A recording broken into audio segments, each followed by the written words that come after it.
Geologists are giving us another heads up concerning the supervolcano of Yellowstone, and they're warning that it could be gearing up to explode. And if it does so, of course, there would be nothing we could do. Yellowstone is one of the biggest volcanoes in the world, one of the 21 plus supervolcanoes. Scientists are convinced that it is gearing up to explode, quote unquote, one day in the near future. Now, we have been told that from recent studies that it doesn't take hundreds of years or thousands of years for a supervolcano to erupt. It could be a year or a decade. Now, the volcano, just one example of a handful of the world's supervolcanoes, over 21, has experienced 3 eruptions in the last 3 million years, 2 million years, at 2.1 million years ago, 1.3 million years ago, and the last one was 630,000 years ago.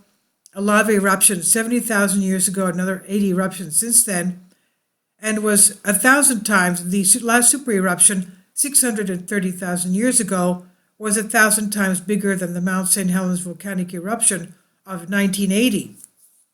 And that was an event which caused more than $1 billion in damage. During Yellowstone's last eruption, the large volume of material caused the ground to collapse, creating the depression we see today as a caldera, 55 by 80 kilometers wide. But the next future eruption is expected to have catastrophic worldwide effects, and it was explored during What's If short documentary. What if the Yellowstone volcano erupted tomorrow? The narrator notes, right now in the US, one of the world's largest volcanoes is gearing up to explode. If Yellowstone decided to erupt, the results would be devastating. It has erupted 3 times in the past 3 million years, which has led some people to wonder whether we should be worried about another eruption in the near future. He said, but if the eruption took place tomorrow and you lived in North America, there would be virtually nothing you could do to prepare.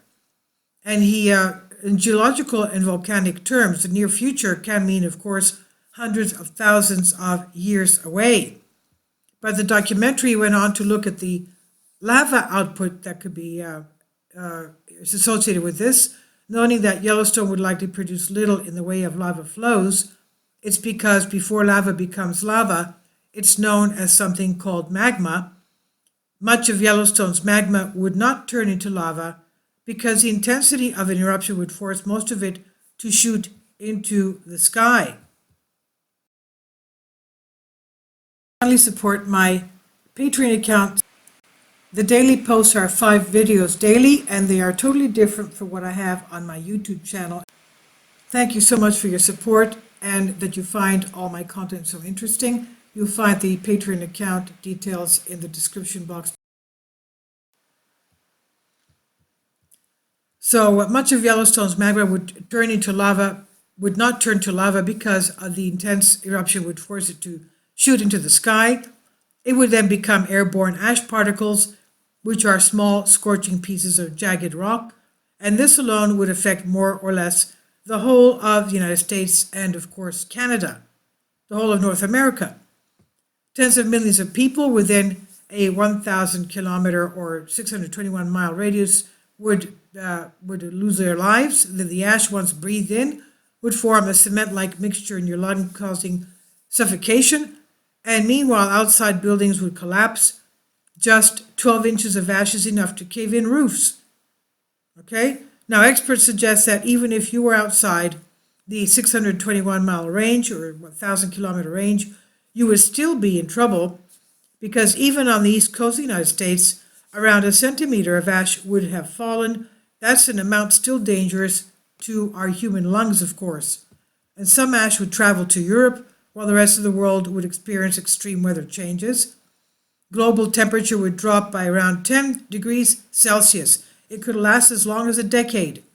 So as we can understand, we would have a volcanic winter at least a decade long. What would happen to our fruits and vegetables? What would happen to us? What would happen to the animals? Where would we have food for a decade? Now, the ash would also affect crops, water supplies as well, and almost everything else that we rely on.